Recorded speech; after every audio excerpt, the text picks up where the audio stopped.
especially reggae festivals, they're used to seeing stuff from Jamaica, made in China, red, green and gold. But it's different for them to actually see Jamaican artists, visual artists, a singer, you know, actually interacting with them, talking to them about the work, and you know, telling them about Jamaica and our spirit. Yeah, and our spirit. You know, it's just amazing. Yeah. I've been enjoying it ever since I've been here.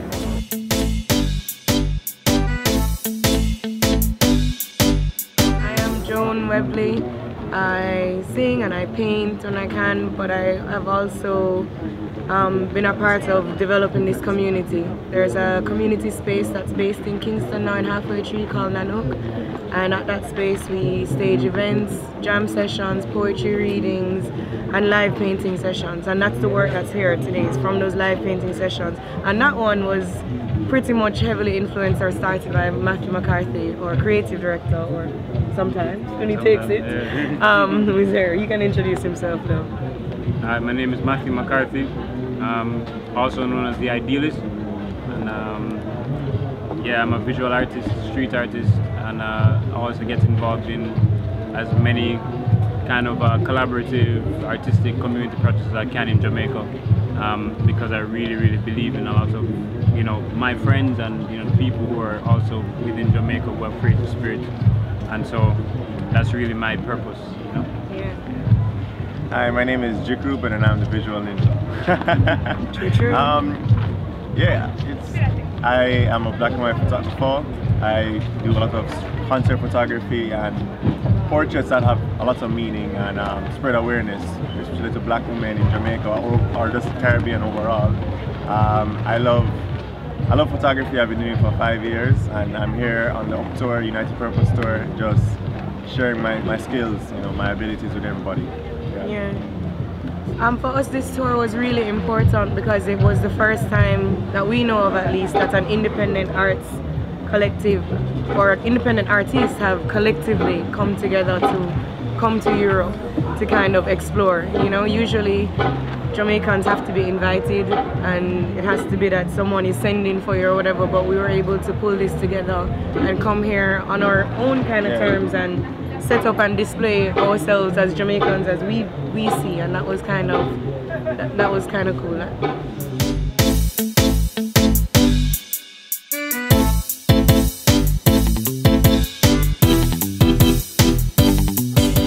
As I said, the space is called Nanook. That's where we all came together, and they can go to www.nanookonline.com or Facebook page Nanook Online.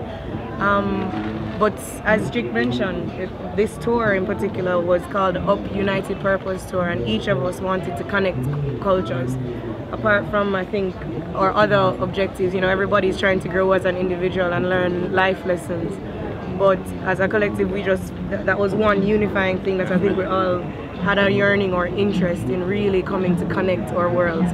At Nanook, lots of people come from all over the world, and they can meet us there, but you know, we would love to come and meet them. I think that's also a very interesting thing, is that we're here, we've met all these people back home, and we're now in their spaces, interacting with them, and they're teaching us about their culture, you know. And it's even more amazing to especially at the festivals, to see our Jamaican artists in a different light, because we're used to seeing them performing at home, you know, little small spaces, but you know, that big stage with thousands of people, different. It's amazing. And I think we've been able to demonstrate the power of collectivity, or the beauty rather of collectivity. You know, we're here, and Kazam Davis, he's a member of our community. He's performing on the showcase, and we now have some of his vinyl in the shop. You know what I mean? So this is us coming together and working together and uniting, and I think is a good example.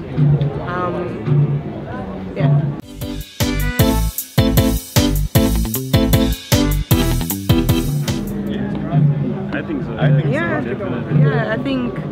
I think we have learned a lot, and I think that we have also shown. We have been on the road for 6 years, 6 weeks. 6 weeks, some of us, it felt like 6 years.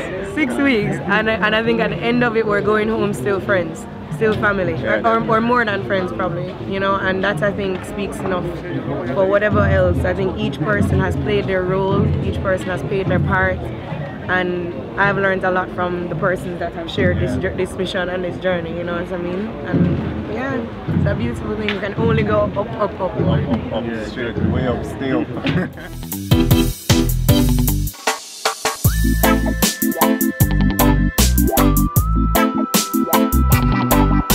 First of all, we start off with the art, you know, and then from there move on to talking about just the energy, the vibration, and the type of people are there, you know.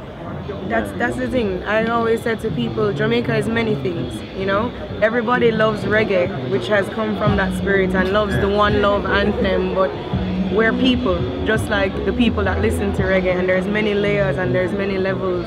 And so when you come to Jamaica, if there's one thing that you do, meet the people. Really speak to the people. Have some characters. Like, that is when you will laugh, that is when you will cry, but that is when you live, is when you actually meet our people. And that's the main thing we want to say, just in the same way that Europeans have just done it, wouldn't want to be grouped or stereotypes like Italians are that, or Spanish are that. We don't want you to think Jamaicans are just a bunch of weed smoking, this or one, whatever it is that you think, just think of Jamaicans as people. Beautiful people at that. Yeah man, definitely. And that like Jamaica too is also filled with so many different nationalities as well. Melting pot. Yeah, it's a melting pot, you know, and that's the part that never really gets shown to people.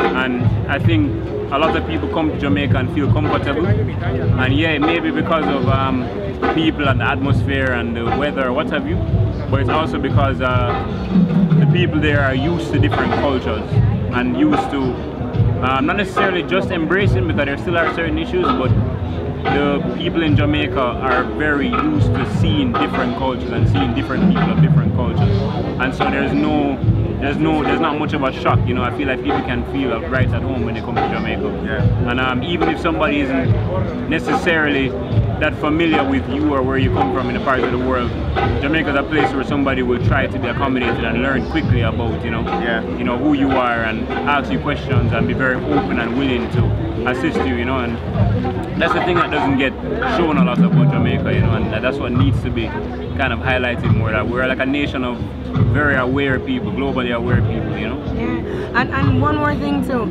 that it's not, as I say, it's not just all one love, like it's not just music, like the history of our people and the depth of our culture. I don't think, like, that's what's been able to inspire the spirit and magic of reggae.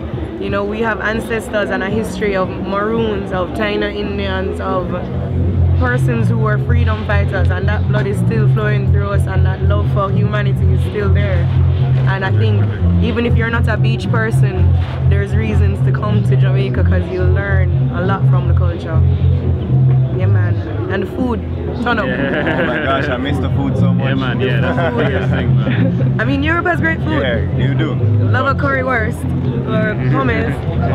Hummus, yeah. But I can't salvage any day, right, Joan? Yeah, breakfast, lunch and dinner. Come to Jamaica, that's the message.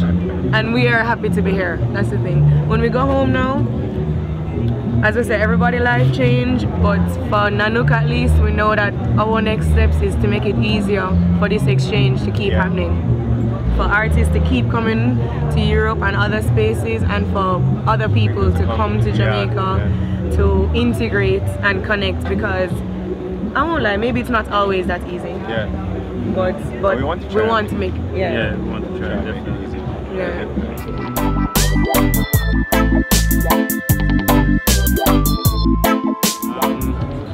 Yeah, I mean, it's as important as it is important to be yourself, you know. And I think that's really what art helps everybody to do, because everybody is an artist, and it really helps that you can find yourself, and you can find who you want to be, how you want to dress, how you want to look at the world, how you want to think, all of these things, you know. And then when you get down to the paper, or you get to the mic, or you get to the camera, you know, you really are just showing the world, or reintroducing the world to what you really feel inside. And so it's very important, like when an artist has a unique style, it shows, I think, a lot of confidence that they have in the way that they see the world, and everybody's been given a particular set of experiences as well as a particular genetic code that they have been entrusted with to bring forward, you know. And so yeah, I think it's really important, and it's also important because it's just important to know yourself, you know. And that's really like at the core of it, you know. And he took my answer. He was reading my mind. But yeah, basically it's in a nutshell. You're to be unique is to show who you are, and once you have your own unique style, people can definitely feel your energy. Versus everybody who has the same concept or the same style, you're kind of hard to tell who that individual is as a person, you know. So having your own style, having your own unique pattern, or you know, definitely makes you stand out, you know.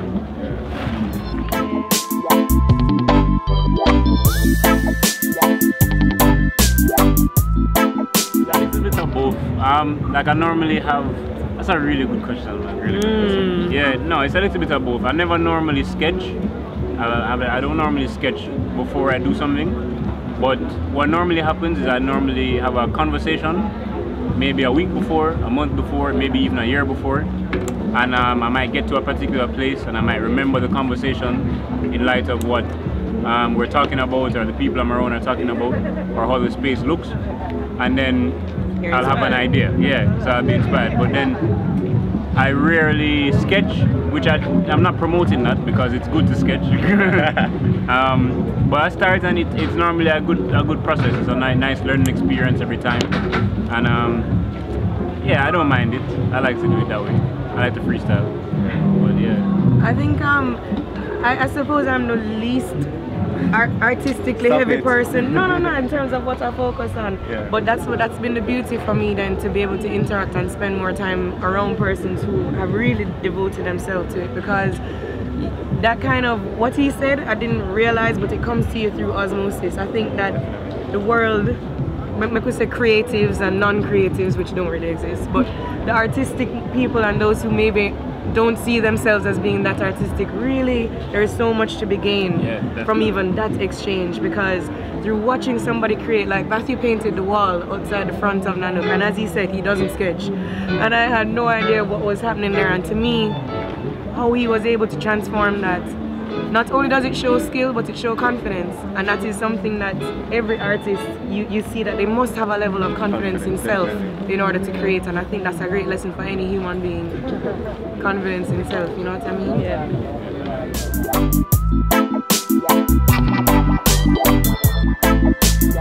there's so much though. Yes, first night though, super cat. Honestly, yeah man. The real Don Dada. Yeah, that.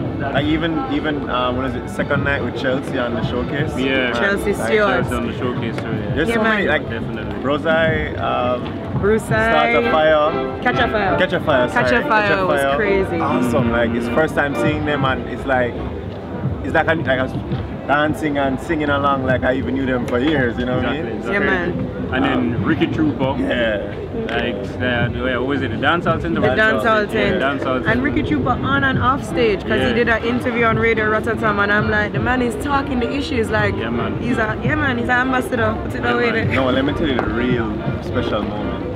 Dada Youth. Yeah. So there's this Brazilian, right? Yeah. There's a Brazilian reggae artist. Like we're around by the tent, and we were there chilling, you know, getting ready for the day, and he was walking around, you know, promoting himself, and he stopped by us. I'm pretty sure he didn't think of doing this, but it ended up being a discussion for probably 2 hours. 2 hours, yeah. And it was amazing. It was so prolific. Reasoning. Trust me, I've written some of the stuff down. That's the highlight for me still.